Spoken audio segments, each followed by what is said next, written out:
Hey, welcome back, everybody. Welcome back to another episode of the Mindshare podcast. This show is sponsored by Kits Keep In Touch Systems, as well as our friends over at REM Real Estate Magazine.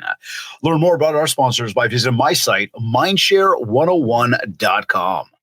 Now, while you're there, be sure to download your free copy of my book, The Ultimate Marketing Bundle, as well as learn more about our one-to-one coaching and keynote speaking. Today's episode is number 261. He is the chair of OREA's Trust in Real Estate Services Act Regulations Task Force. He is broker of record of Erie's Edge Real Estate. He is a fellow of the Real Estate Institute of Canada, a recipient of OREA's Cardarelli Legacy Award, and past president of OREA in 2016. He is OREA's Realtor in residence, responding to members' questions about TRESA. And he's been at it for 28 years, so he knows what he's talking about when it comes to all things real estate. Joining me on this episode of the Mindshare podcast is chair of OREA's Trust in Real Estate Services Act Regulations Task Force and broker of record, Realtor, Mr. Realtor, Ray Ferris. Mr. Ferris, welcome to welcome back to the Mindshare podcast. Yeah, it's great to be back again, David. Thank you very much. Listen, I know you are a super busy man. You are, it's like Superman. You can be in like 17 different places in the world at one point in your day. I've been watching online. It's been absolutely amazing to watch how much ground you've been covering lately about trust. And I know there's a ton of questions coming from realtors about it.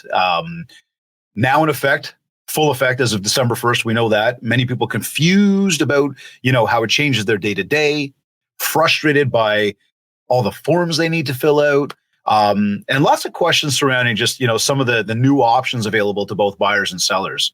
I also personally wonder, why any buyer or seller would want to be involved in an open offer process, but I figure we'll cover that today.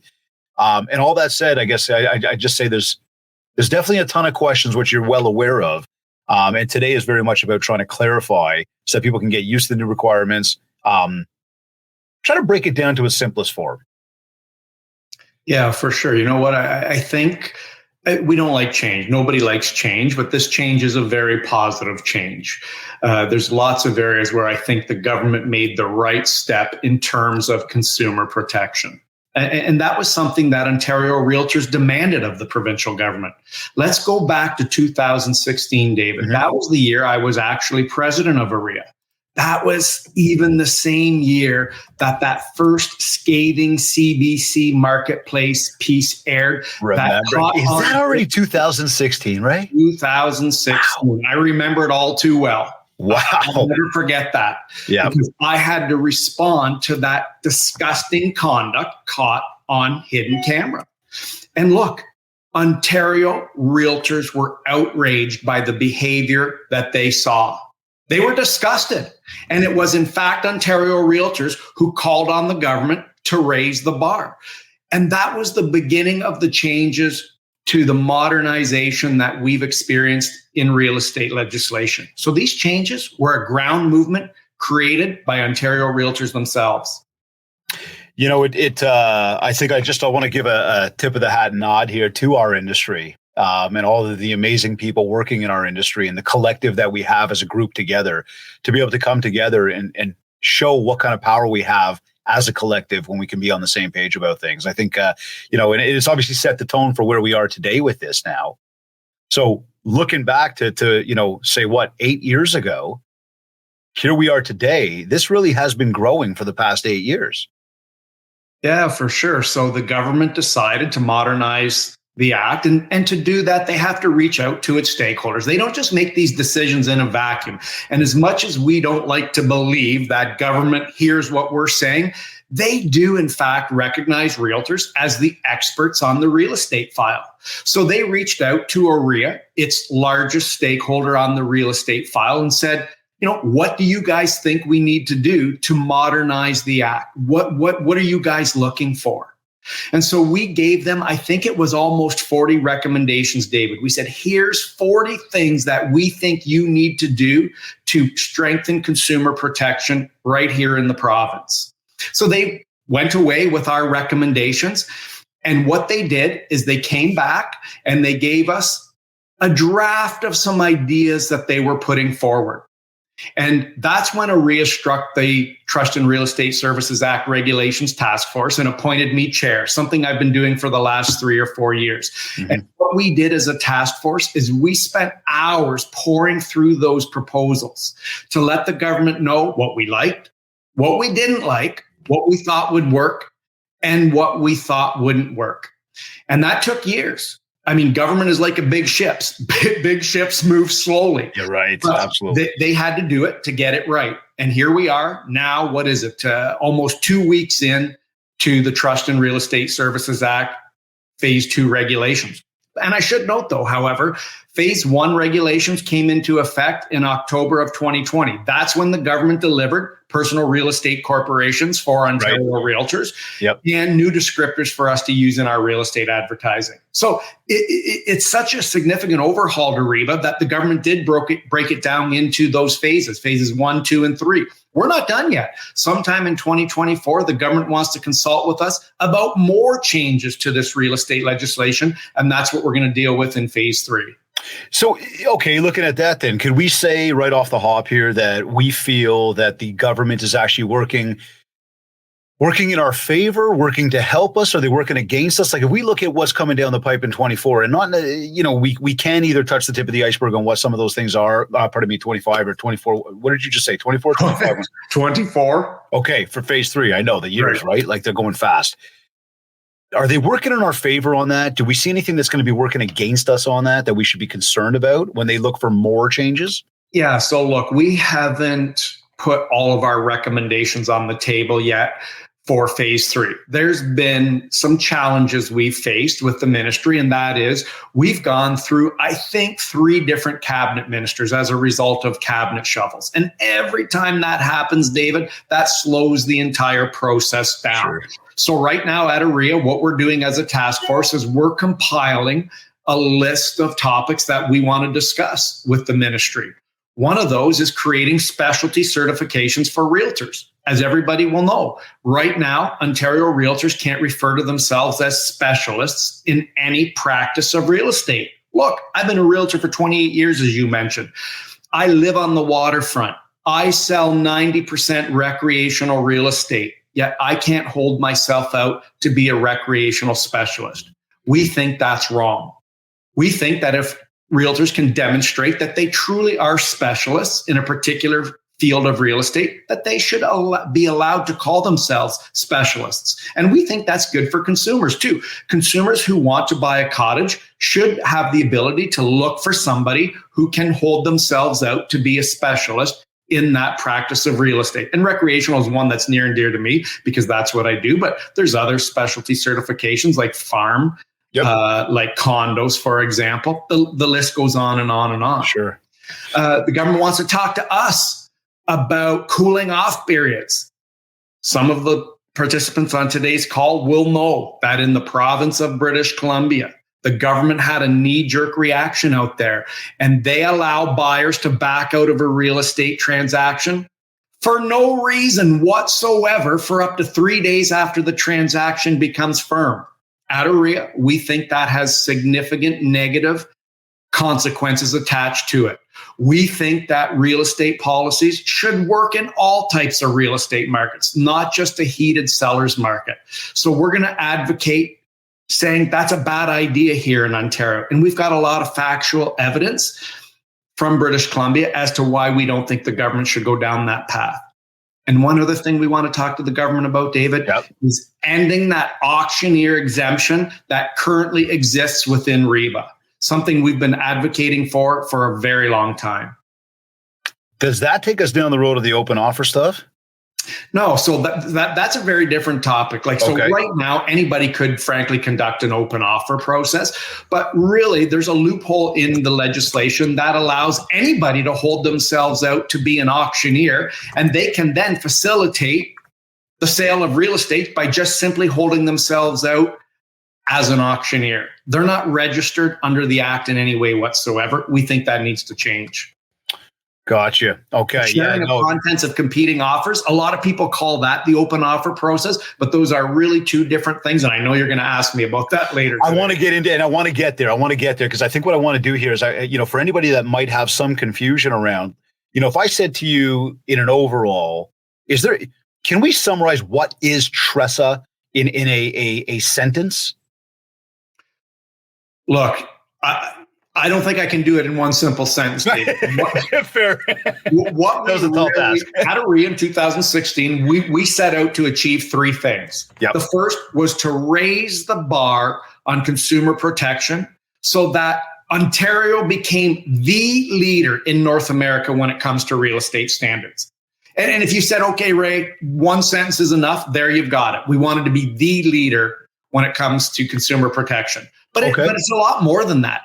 TRESA delivered new tools for Ontario realtors to use for their business success. I already mentioned one of them, personal real estate corporations. Yep. And then I think I'm preaching to the choir here. I know I am when I say we wanted to give the Real Estate Council of Ontario, that is the regulator, greater strength to take care of those bad actors and get them out of this business altogether. Those are the three main goals we set out to achieve. And TRESA moves that needle in the right direction. Okay, so then if we looked at TRESA and said, if I asked you and said, do we see this as a benefit to our industry? Is it a benefit instead to the home buyer and seller?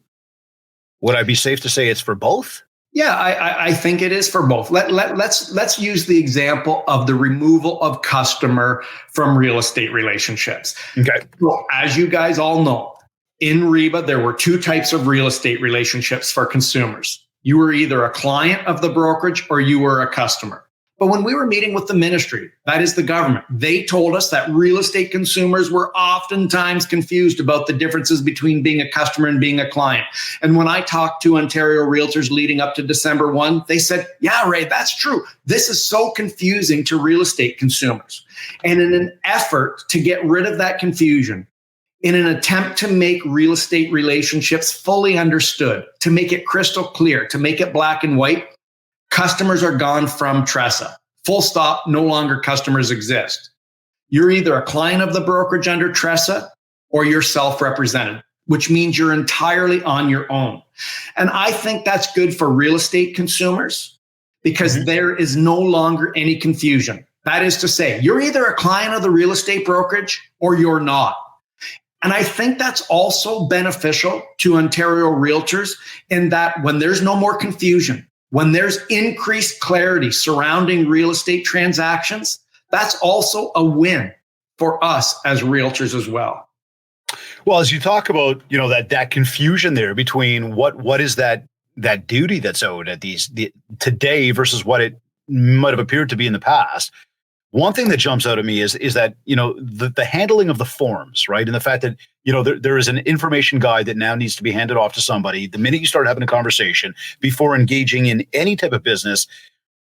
But at the same time, because I've had a lot of people ask about that, there's a lot of forms I got to hand in, and now I've got to do that at the top, and it's kind of confusing and it's a little bit arduous. And my response, and correct me if I'm wrong here, Ray, but my response has been back to people, it's always been a mandatory requirement under RICO that you provide an information sheet to those people about working with an agent. They need to know what they're entitled to or not entitled to right off the top. Am I correct in saying that? Look, you're absolutely correct. This really isn't anything new. We're just using a different vehicle to deliver that message. So in REBA, I think it was Section 10 of the Act, titled Information Before Agreements, which required us to provide the consumers that we were interacting with information about real estate relationships. And how did we do that? We used OREA's Working with a Realtor to communicate that message. Now, what are we obligated to use? The information guide.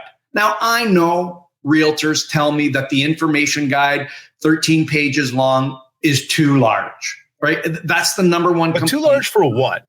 I hear it. They just don't believe that consumers are actually going to spend the time reading all of those 13 pages. Okay, I'm going to throw that out there for anybody tuned in right now and anybody that's going to listen to this after the fact. And I thank you all for being here, okay? How often do you read the fine print on the agreement that you signed to lease that car, how often do you read the fine print on all the things that we purchase? I bought something off of Amazon the other day. Jennifer went to go return it. She says, honey, you can't return this. I said, what do you mean you can't return it? She goes, didn't you read? No, I hit buy. And I think that that's the way we often operate. And so again, where I'm going with that is say 13 pages or 7 pages or 3 pages. Yes, there might be a lot to read there, but you are handing this over to somebody.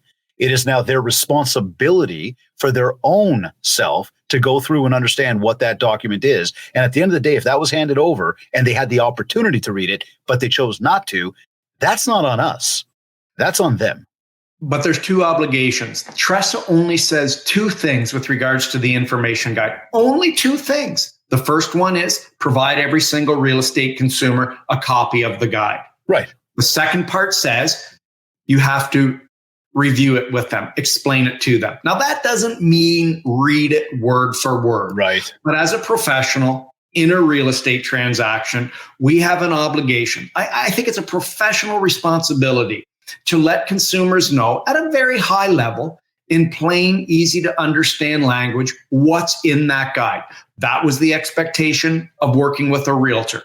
That's the same expectation with regards to the information guide. And to your point, David, every conversation when we review that information guide with consumers should be, do you have any questions? Or if you have any questions at a later date, reach out to me. Look, all these electronic signatures, and we talked about, when you got into the industry, and I know I grew up in the industry, and there was a day where there weren't electronic signatures. There was a day where there wasn't email, and you actually walked in and physically presented an offer. You had the opportunity to go over the details of that offer, the conditions of the offer, clarify everything for somebody. They could then ask questions about it. Now, when we fast forward and say, I'm going to email it over, it's going to be electronic signature, and that document, that platform that I'm using actually allows me to fast forward to each signature area. What's not happening? We're not explaining what's going on. We're not sharing it with people. Yet somehow we've looked at that and said that is fair practice. We're going to go ahead and do so. And most people have, because it alleviates from having to run and go do. It alleviates from having to explain what's going on. The reality is, this is a big piece of what we do. We are facilitating the biggest transaction in somebody's entire life. They got questions, let's answer them. There's clauses, there's conditions, there's paragraphs of information. We need to understand them, and we need to be able to convey what they are. And anybody who feels otherwise, understand again, you're not selling a bag of apples. This is the biggest asset of somebody's entire life. So being able to cross the T's and dot the I's is absolutely crucial. And I think, again, as an industry, this is helping making us better. This is helping us support why to continue to have a realtor no matter what. Yeah, there's a lot of things in the information guide that are really, it's a strong message that we should be conveying to consumers. And, I think the information guide at the end of the day isn't a bad tool. It's certainly helping us as realtors. You asked me earlier, is TRESA for the consumer or is it for realtors? To which I said, look, I think it's mutually beneficial. Yeah. After explaining the information guide to a consumer, there's very little chance that you've got a consumer who was confused like they were in REBA about the differences between being a customer and being a client. Right. If we've done our job well, if we've satisfied our obligations under the Act, we're eliminating that confusion that used to exist. We're adding clarity to a real estate transaction. And I'm sure we all can agree that's a very good thing. Hey, listen, I think we're proving our value. This is a question we've been asking across the industry for a number of years now. How do we prove our value? How do we continue to share with people that we are needed when it comes to this type of transaction? I mean, look, I can scroll some of my own posts, the videos that I put up where people are ripping into us as realtors. We don't need a realtor. We pay too much money. But there's a lot of things that people don't understand about what it takes to actually put a transaction like this together. And the more that we understand and the more documentation we have that we can share and we can leverage and we can empower people to understand how we're protecting them, the more we're able to prove our value. So I see this all as good stuff. Now, I want to go back to that self-represented party and the idea of, agency or not, customer service or not. I guess one thing, did we cover off yet what I really need to know about self-represented parties? Well, look, self-represented party is the equivalent of representing yourself in a court of law. That is being your own lawyer in a court of law. Okay. Like, I like that. And literally, that's the best analogy that I like that. It makes it simple. I've often said, you're either a client of the brokerage under TRESA or you're a nobody.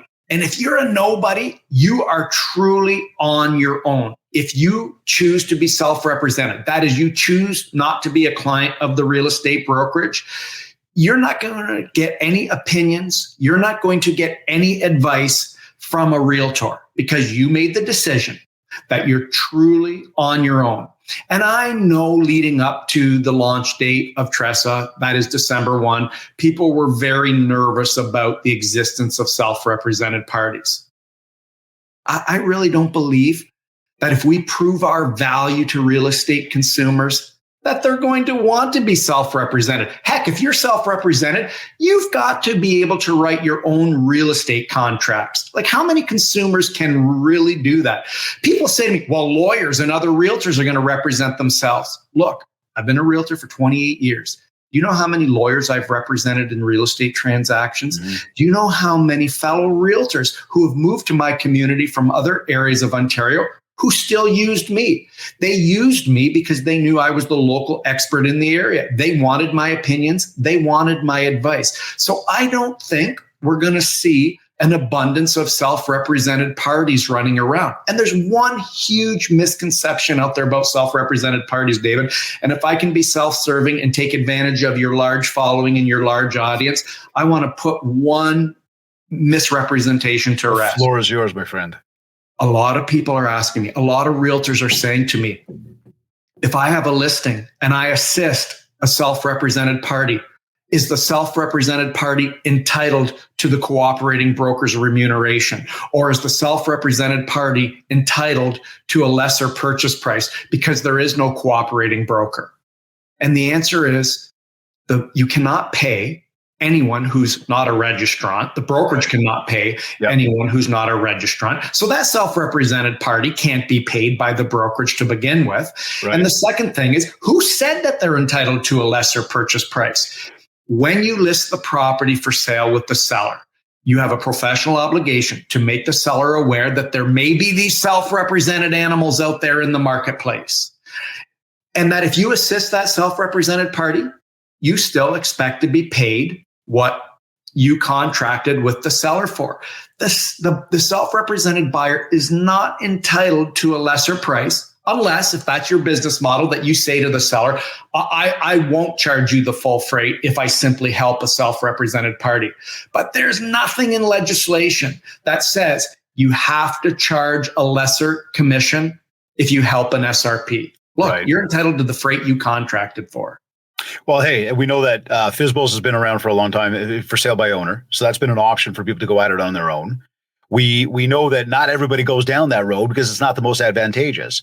The other thing that I would say to everybody that's, again, tuned in, and you get into the situation where somebody's asking that question, or anybody comes at you even with the idea of, trying to save a few dollars. And this is one of the things I even talk to, clients about, and audience about, commission objections, right? Why should I pay you so much money? Well, let's do some math here. I come to the table with the knowledge, the experience, and the know-how to get you top dollar. And we'll take one scenario there to get you top dollar. You want to save on that half a point or point of commission. The reality is you may not make as much money as you wanted to make. Now, before anybody jumps out of their seat and says, whoa, that's wrong. So you're not going to do as good of a job because you're not getting paid as much. No, I didn't say that. But I will say that I'm running a business. And so if that means that I can't do the full gamut of my marketing for you for that particular listing because I just don't have enough dollars, resources to put that together, I'll do the best I can with the resources I have. But if I went the full gamut for what I've been doing out there, I know I'll get you more money. So it's a way to, sort of handle that objection. But with it, I would say, when people are looking to be those self-represented animals, they want to go out there and do that on their own. It is people's obligation if they want to. It's an option. It's up to us again to prove the value. Now, in all of this, the next question I would have then is, do we still owe a fiduciary duty to an SRP? No, they are not a client of the brokerage. They are entirely on their own. The duties and obligations that you owe are simply to a client, not an SRP. Now, you have to be fair and honest with an SRP. Oh, you always should lie right? to an SRP, yeah, right? You know, you still have to answer their questions honestly and factually, but you can't give them any advice or any opinions whatsoever. I think what we need to do too as an industry is help people understand why or why not. Like if I said to you, is it a smart option for buyers or sellers? If I was a buyer or seller, you know, why would I want to do this on my own? Or why wouldn't I want to do this on my own? Again, the first things that come to mind is you haven't got the knowledge to go through this. Like, I don't even know how it would be helpful to a buyer or seller to do this on their own. You know, I was doing a presentation. I've done over 200 presentations in the last 3 months on TRESA. And one time so like I said, Superman. I wish I had that Superman cape and the ability to fly around, David. but somebody in the audience, one time when I was reviewing what was required to be in the information guide, what the regulations say needs to be in the information guide. And when I was referencing all the benefits of being a client and all of the risks of being self-represented, one guy in the audience says, well, how come the guide doesn't talk about what the benefits of being self-represented are? So I said to him, okay, fair enough. What are the benefits? Tell me what those benefits are. And I opened that discussion to over 200 realtors in the room. Nobody could come up with anything. So look, I really think that's where I'm at. I don't see it. I don't know any. I truly don't. Look, let me put it to you this way. I work in southwestern Ontario. I live in a small community right on the waterfront called Long Point. I service about a 20-kilometer area. If I'm moving to Toronto, for example, let's say I wanted to buy a condo in Toronto, even though I'm registered to trade real estate anywhere in the province of Ontario, guess what I'm going to do? I'm going to hire a Toronto realtor to help me find a property. That Toronto realtor knows market value. They know zoning. They know bylaws. Mm-hmm. Hell, I don't even know how to drive my truck in downtown Toronto and find a parking space. So there's no way in the world I would ever try to buy my own real estate in Toronto. Right. You know, like I think we're all worked up about SRPs when I think there's no value. Like I'm still waiting for somebody to tell me what are the benefits of being an SRP. You are truly on your own. That's exactly where I'm at. Now, let's flip it to the other side, though, as the agent and say, what are some of the main danger zones that I need to know about as a realtor when somebody does choose to go down that path? Like what? And maybe we just stated these things, and I want to make sure I hit home with that so we can kind of take this part, put it to bed. But what can I absolutely not do? We talked about I cannot provide information. We also said I cannot lie. Right. Anything else that comes to them, like just as that sort of vague or maybe specific but pointed list at the top there? Yeah, there's I got to pay attention to. There's a criteria. There's a 2-step process right in TRESA that tells you what you can in fact do when you're helping an SRP. And I say helping on purpose, David. That's all you're able to do for an SRP. Just help them or assist them. And you're only able to help them. And here's the first part: as a service to your actual client of the brokerage. So let's say there's a buyer out there in the marketplace who, for whatever wild and crazy reason, wants to be self-represented. And they ask me to look at one of my brokerage's listings. Showing my brokerage's listing, my seller client's property, is in fact a service to my client. So I can do that. I can help that self-represented buyer look at a property offered for sale by my brokerage. That's the first part. Okay. What if it's not by your brokerage? Then you can't, because another brokerage's seller is not your client, right? Got it. Yep. Let's look at the second part of that 2-step process right in the legislation. Mm-hmm. It says any help or any assistance that you give to a self-represented party must not use your skill or your judgment. Well, what's your skill or judgment in real estate? That's giving your advice, giving your opinions, and providing service. So if that same self-represented buyer who looks at my listing says, Ray, I love it, I want to buy it, I need you to help me understand what it's worth.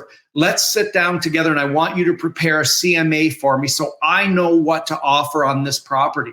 I can't do that. Can't do that. Because completing a CMA uses my skill and my judgment because I'm looking for properties that have sold that are truly comparable to the subject property. Okay. So that's the criteria. That's the black and white criteria in which you can help an SRP. When that SRP says, Ray, I love it. I want to make an offer. Let's go back to your office and write up an offer. I need your help writing an offer. I can't do that. Can't do that. Because they've decided to be on their own. So it's clear to consumers. You're either a client of the brokerage or you're a nobody. Or you're on your own. I love the analogy about going to court, being a lawyer, and representing yourself. That's it. Period. Yeah. Period. It's a good analogy. So as we talked about the brokerage, we talked about that, and we get into the SRP, let's talk about designated representation. Can we break that down further? Like, how does that change the whole multiple representation situation? What do we absolutely need to know? Yeah, so this is something that OREA fought for as far back as 2017. And if I said to you, David, I was ecstatic that the government of Ontario allows us to practice designated representation, it would be the understatement of the century. Okay. This designated representation gives consumers exactly what they want. This is in line with consumer expectations. So let's think back to REBA. Let's dial back to the days of the Real Estate and Business Brokers Act. If you and I worked in the same real estate brokerage and I listed a property for sale on behalf of the brokerage, and you were working with a buyer who made an offer on the brokerage's listing, that would be multiple representation. And what happens in multiple representation? Both the buyer and the seller receive limited services. We're not able to give advice to either the buyer or seller. We're not able to give our opinions to either the buyer or seller because it's multiple representation, which is a conflict of interest situation for the brokerage because we represent both parties, right? Yep. So that's multiple rep 101. But is that really beneficial to our consumers? Is that really understandable to them? Like when I list a property for sale and I say to the seller, all the other realtors in my office are also representing you. They're like, what? We don't know these people. We're never going to meet these people. What do you mean they're representing us? We thought we were hiring you, Ray. Like it was confusing to consumers. And like I said previously, in multiple rep, the clients received limited services. Fast forward to December 1, when TRESA came into effect. Let's think back to my exact same example. You and I work together in the same real estate brokerage, and our brokerage is practicing designated rep. The seller can appoint me as their agent and only me as their agent. Everybody else. Pause right there. Is that not normally, if I'm the homeowner, I'm going to play that side of the card right now. If I said to you, but yeah, Ray, I hired you and I'm designating you as my agent. That's what I understand. That's a reality now if the brokerage adopts designated representation. But that was never a reality in REBA. We didn't have that option. So incredibly beneficial if you really look at it this way, because now, as much as that's what I thought it wasn't in fact that. Now, as of December 1, it is in fact that. And that's what I meant by this is in line with consumer expectations.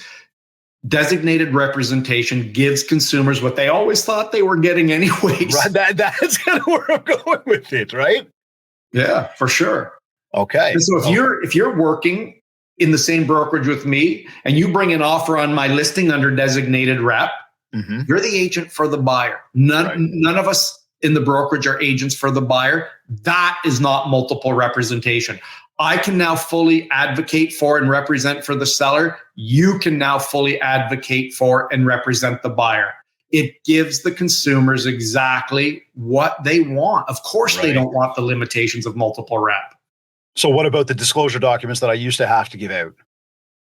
Well, so if there's no multiple representation in that scenario, there's no disclosure of multiple rep. But here's the beautiful news. OREA fought tooth and nail to preserve consumer choice. And frankly, David, I never thought we'd win this one. Okay. And when I woke up to that email from the government that Monday morning saying that multiple representation could still exist if that's what the clients wanted, I was like a kid on Christmas morning. I couldn't believe we achieved that. And it's not self-serving to the realtors. This was good for the consumers. Let's think of this example. I was going to ask you that. Who does this benefit over here? Yeah. No, okay. It's beneficial to the consumers in this example. Let's say I'm moving to Thunder Bay. I'm going to call a friend of mine who practices real estate in Thunder Bay. And I'm going to say to her, hey, Diane, I'm moving to Thunder Bay. I need you to help me buy a property. So we go out and look at a few properties. And then guess what happens, David? The house that I fall in love with, my dream home, is listed for sale by Diane. Diane's the designated agent for the seller. If the government had in fact banned multiple rep, Diane would have to say to me, sorry, buddy, even though I've known you for 20 years, I can't represent you in the purchase. To which I'd say, what do you mean? I've known you for 20 years. I know you. I like you. I trust you. I know you've got my back. She would have had to say, sorry, pal, my hands are tied. The government won't allow me to represent you.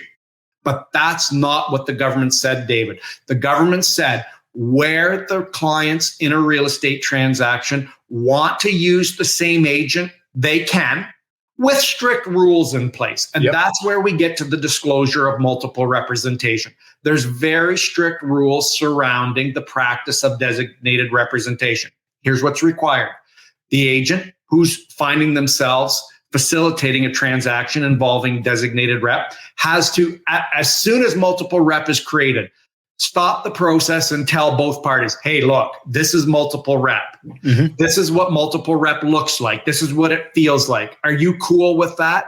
And if both parties say, yeah, that we're fine with that. We want to use you, and we give our consent to proceed in writing, multiple rep can proceed. And that's why I say it's good for consumers, because consumers can still continue to work with the realtor of their choice. That is the realtor they know, they like, and they trust. So this really is, like you said a moment ago, this has benefited both sides. Multiple representation is still a thing if it happens that the scenario lines up to the example you just shared, where it's the agent rather than the brokerage. Right. But now what it does is it actually opens up more opportunities for agents within a brokerage to deal with both the buyer and the seller. And again, as long as there's designated representation, you can deal with your buyer, I'll deal with my seller. We don't have to do this whole disclosure thing. We still have a duty to make sure everything's done properly. For sure. On behind the scenes. But now we don't have to go through this other disclosure process. Right on. Right on. It seems beneficial to me for both parties. And I could see where you were blown away by the fact that that email came on that Monday morning saying, yeah, you could do that too. Right. The logic is there though, Ray. Yeah, and I think, David, we're the only province in all of Canada that has that. But OREA fought really hard and painted a very vibrant picture to the government as to why this is something consumers would want.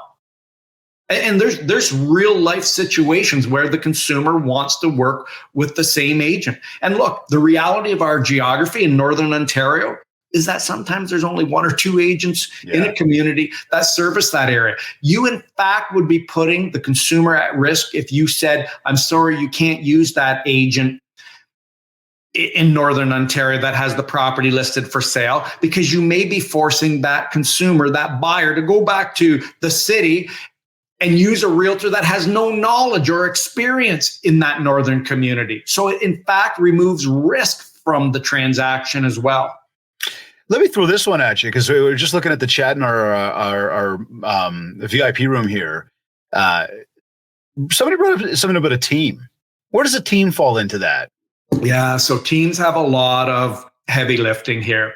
They've got to take a long, hard look at their structure, because the nature of a team is that they collaborate, that they share all information, right? The problem is, when you practice designated representation, the agent or agents, there can be more than one agent on a designated representation agreement, are responsible for safeguarding the confidential information of the client. Unlike in brokerage representation, where the agent who was working with the seller could tell everybody the same information in the brokerage, because everybody in the brokerage was representing that particular client. So teams have to figure out whether or not let's say there's 10 team members on a particular team, are going to continue to share all the same information about the same clients. Because think of it this way.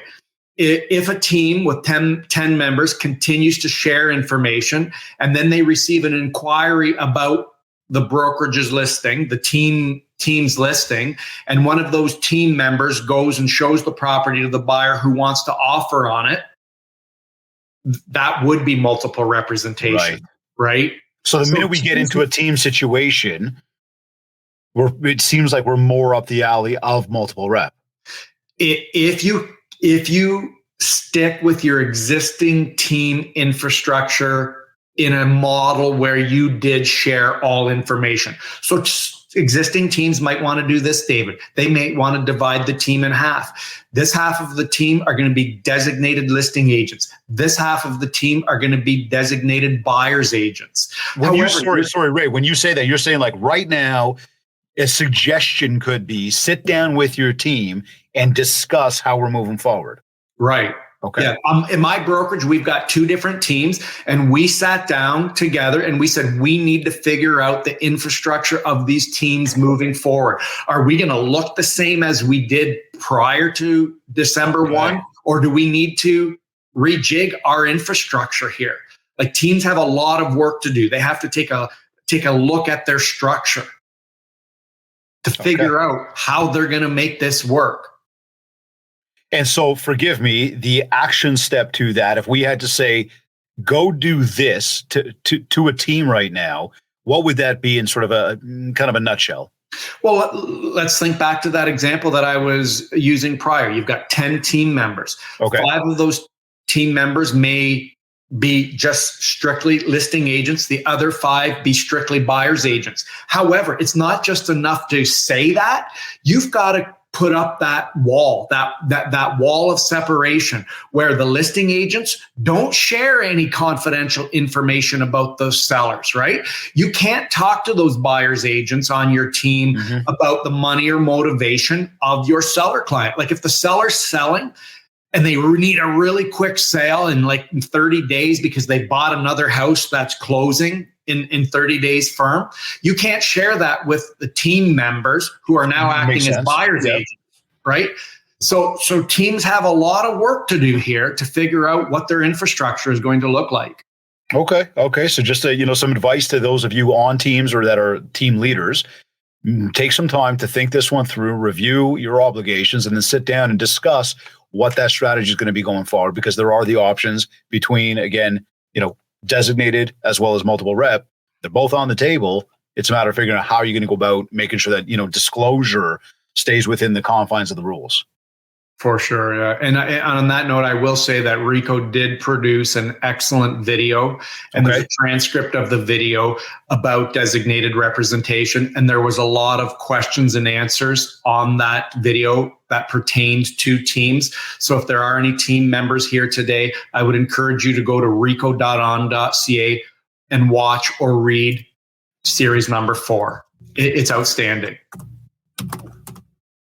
So we've got, would this be it there? rico.on.ca. That's it. And just scroll around, look for video number 4.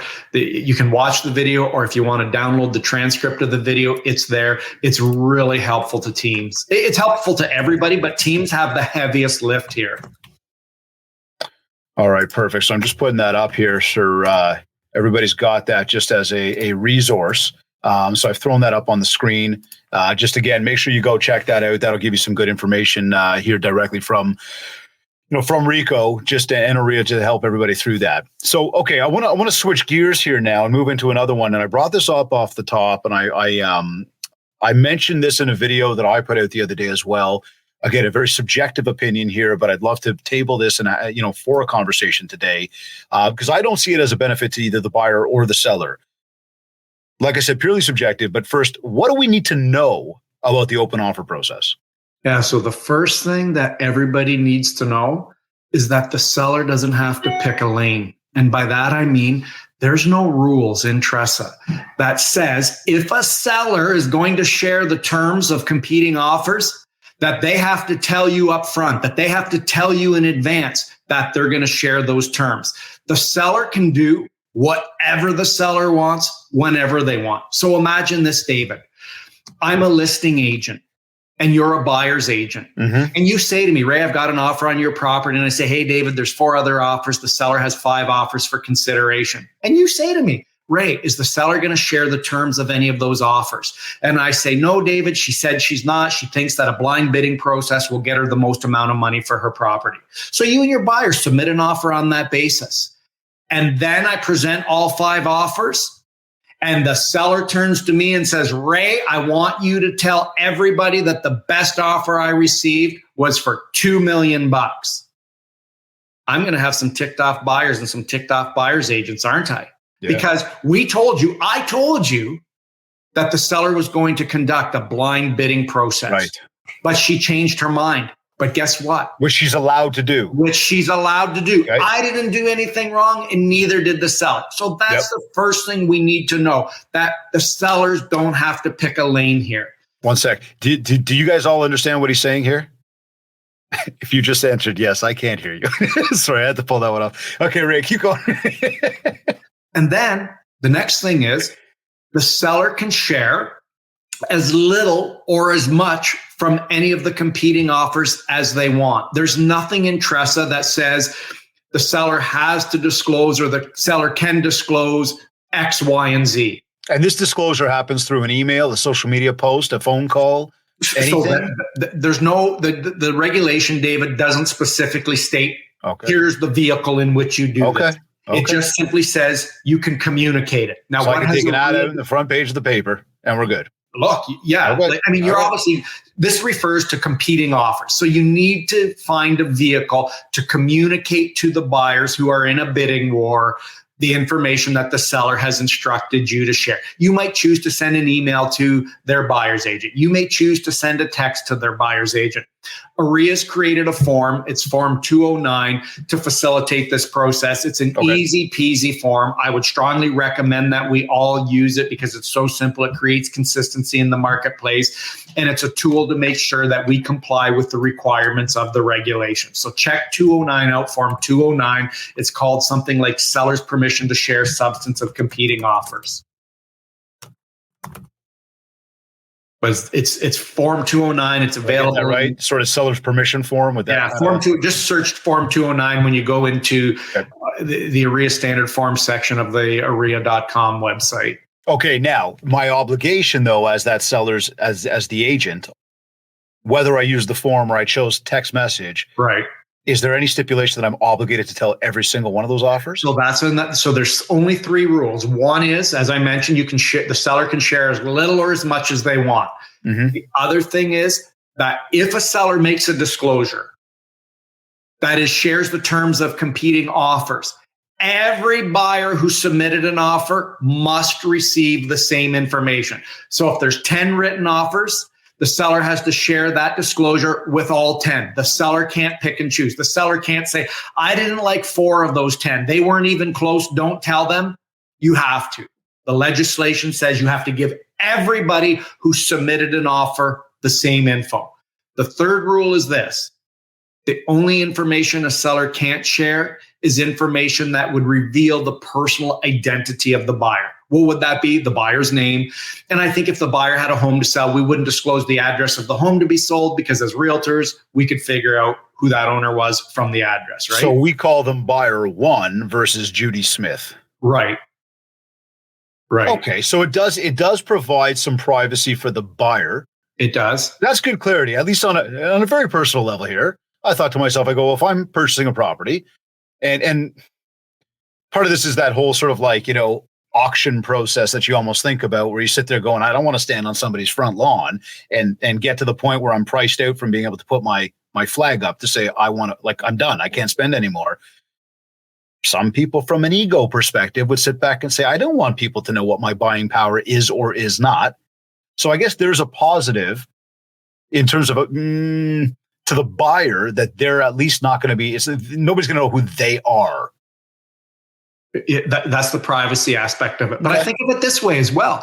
Imagine if you're a buyer and another buyer's name is revealed to you, and that other buyer is a celebrity or somebody who has incredibly deep pockets. Yep. You may cause the other buyers to walk away from the transaction because they'll say, there's not a chance in hell we're going to beat David Greenspan's offers. He's got so much money, he's going to get it no matter what. So you would actually be doing a disservice, aside from the privacy aspect, to your seller client in some instances where the buyer was a recognizable name that caused somebody to walk away.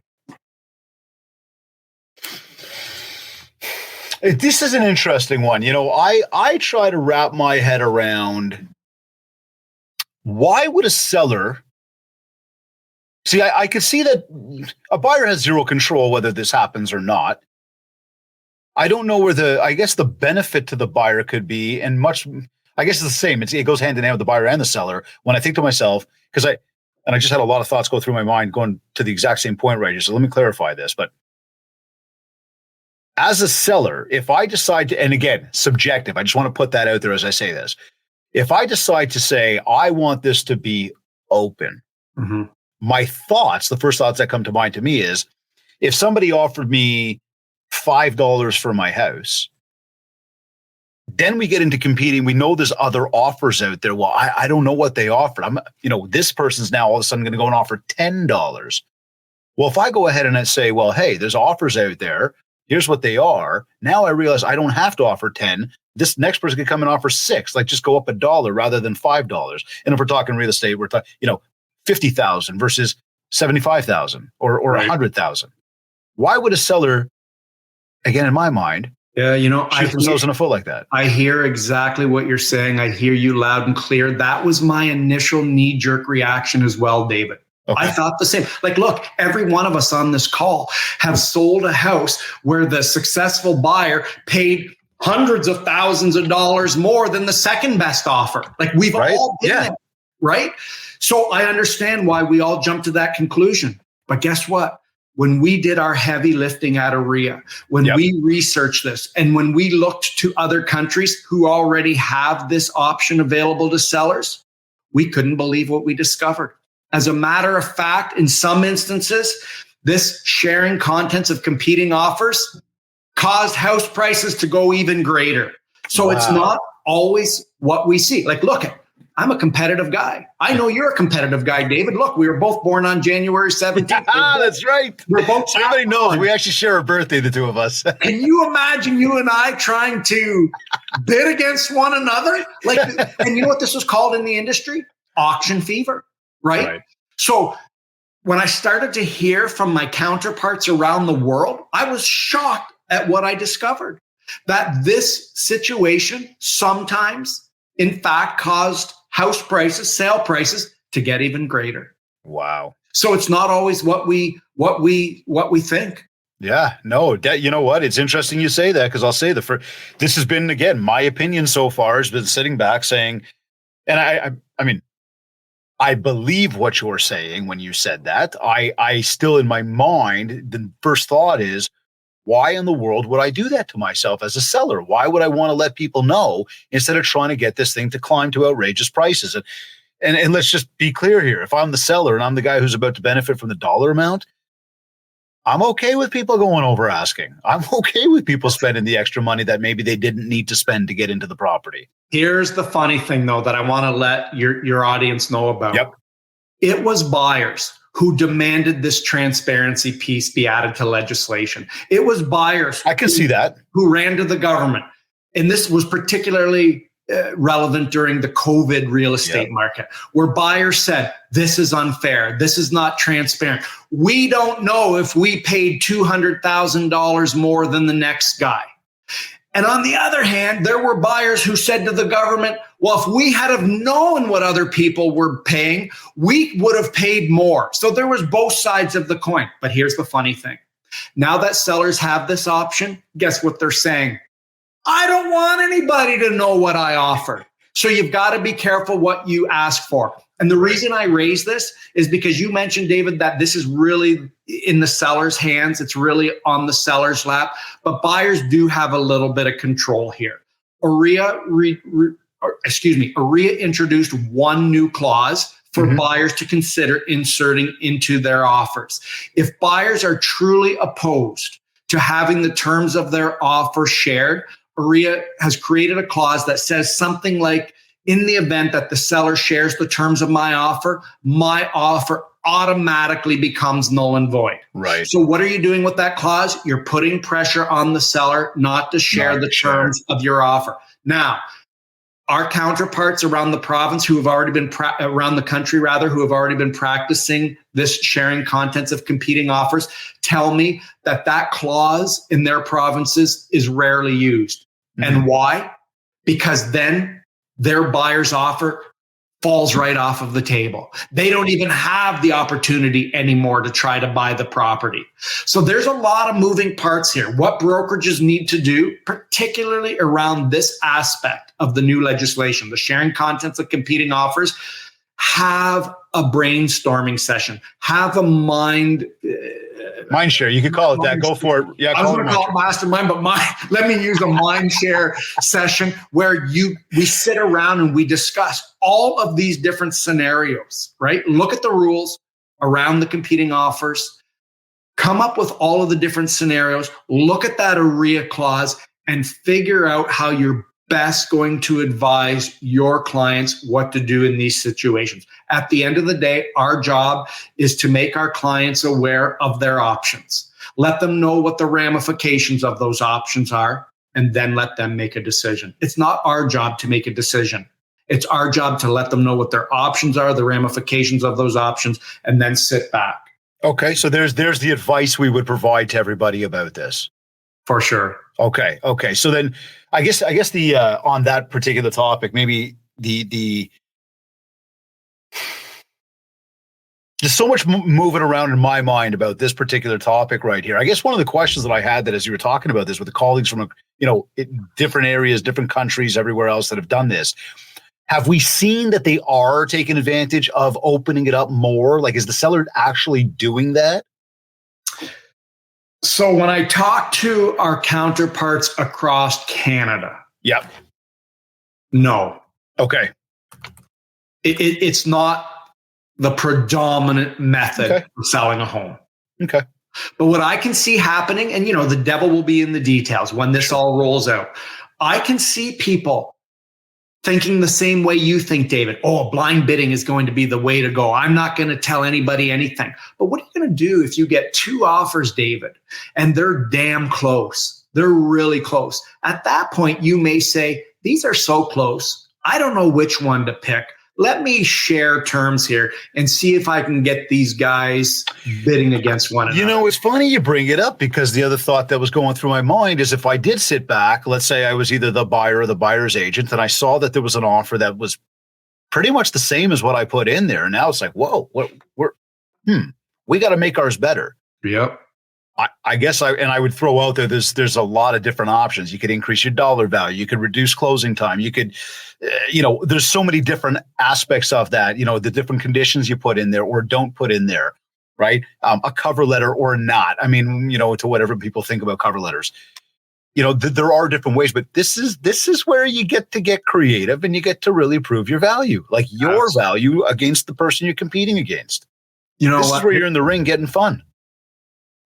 That's incredible. Aside from the regulations, aside from TRESA, this is something that's now a reality. This is law. And the reason that I think brokerages, we as realtors should sit down in our respective brokerages and discuss and debate this, is so that when we're sitting in front of our client, we can show to them we know what we're doing.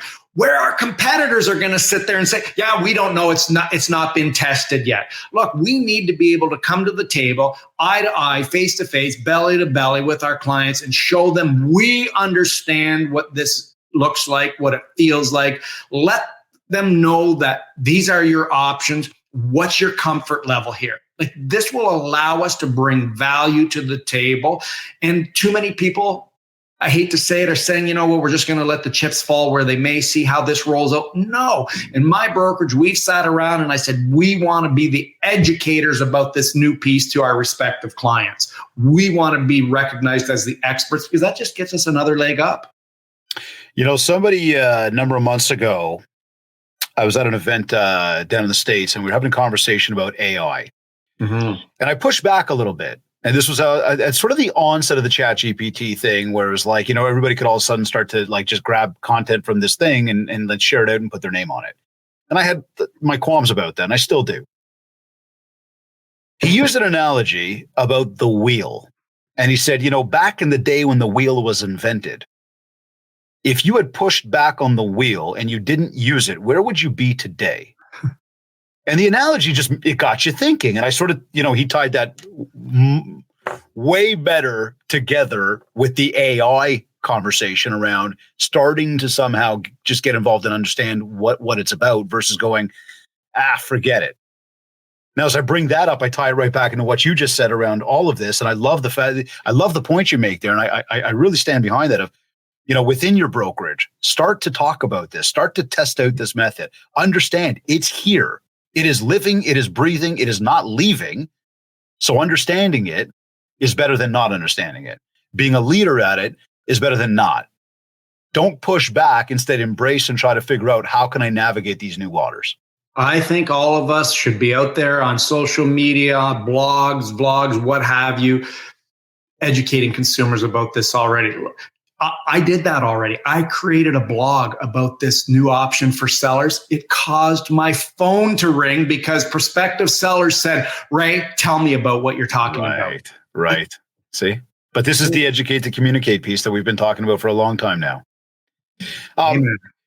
Lots of questions that I could ask. I know there's obviously a lot more within this that I may not have asked you about, but is there anything glaring that we did not touch on today that you're chomping at the bit to share right now that we just need to get across? No, you touched on the three key changes that I think are important to realtors and consumers. That's self-represented parties, designated representation, and the ability to share the terms of competing offers. Okay, good stuff.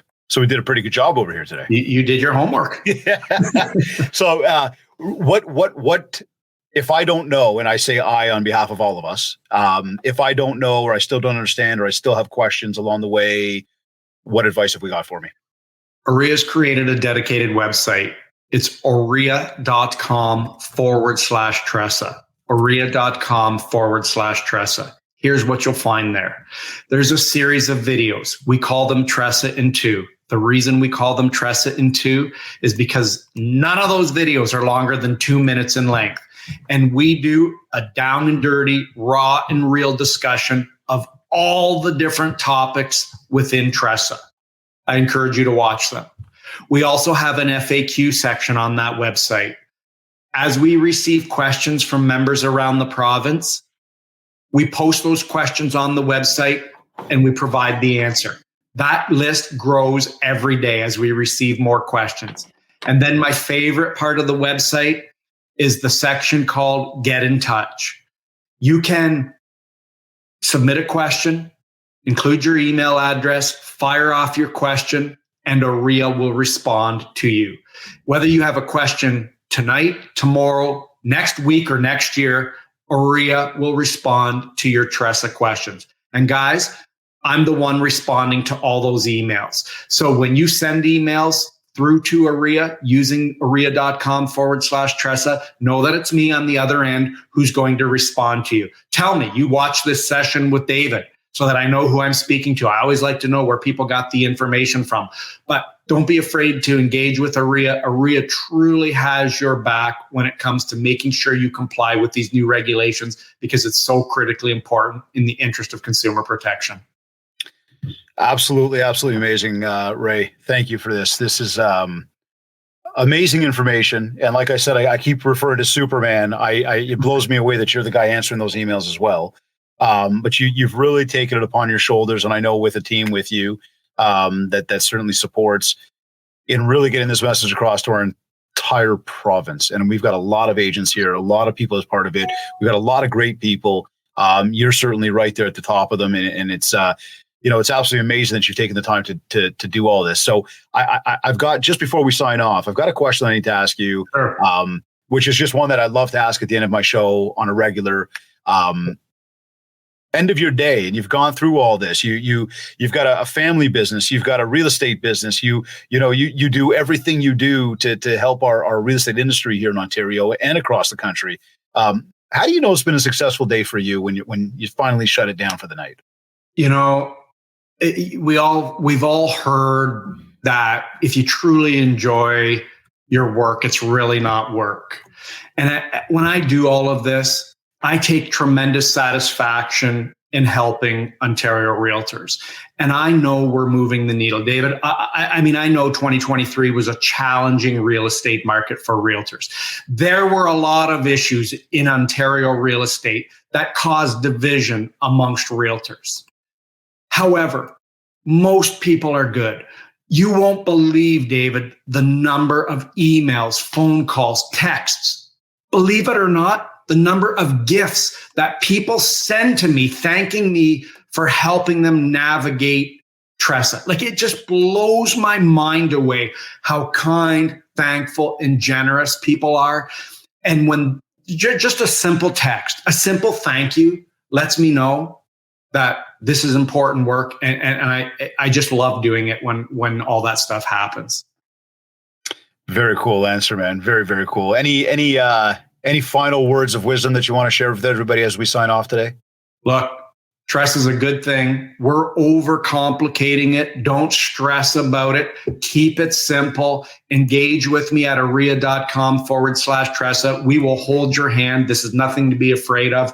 We have responded to over 5,000 emails already from Ontario realtors. I'm responding to most of them in less than 24 hours. So, guys, we're in this together. Mr. Ray Ferris, you are the man, a fellow birthday buddy, but more so, just a leader in this industry, and we are grateful for you. It is amazing to have somebody like you on our side as realtors, as an industry, and just all the efforts that you put in.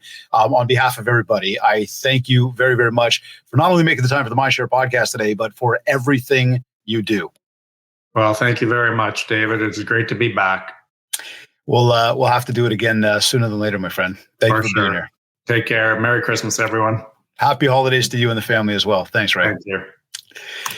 You're either listening to this on one of your favorite podcast platforms, or maybe you went to my website, mindshare101.com. While you're there, be sure to download your free copy of the Ultimate Marketing Bundle, our 31-page ebook, including your free 90-day social media content calendar to help you build more mindshare so that you get more market share. A reminder as well that if you want to talk about personalized one-to-one coaching, an in-person keynote talk for your upcoming event, and or ongoing virtual training, just get in touch with me. We'll set up a consultation call, learn more what you're looking to achieve and how we will help you do just that. For all inquiries, just get in touch with us. We'll talk to you shortly. Of course, don't forget to leave a review at ratethispodcast.com/Mindshare101. If you are an iTunes user, go straight to iTunes. Big 5 stars. Let us know how much you love today's show. Of course, if you're on Spotify, you can go and rate the show over there as well. Again, this link, ratethispodcast.com/Mindshare101, will take you very quickly to either one of those platforms. I'd be super grateful if you took a quick moment right now to go and do that. And of course, if we haven't, let's connect on Facebook at Mindshare101 and on Instagram at David Greenspan 101. Just before we take off, I want to send a big thank you once again to Kits Keep in Touch Systems, as well as REM Real Estate Magazine for sponsoring this episode of the Mindshare podcast. Be sure to visit my website, mindshare101.com, to learn more about what these powerful companies will do to help you grow your business. This has been another episode of the Mindshare podcast. Thank you for tuning in.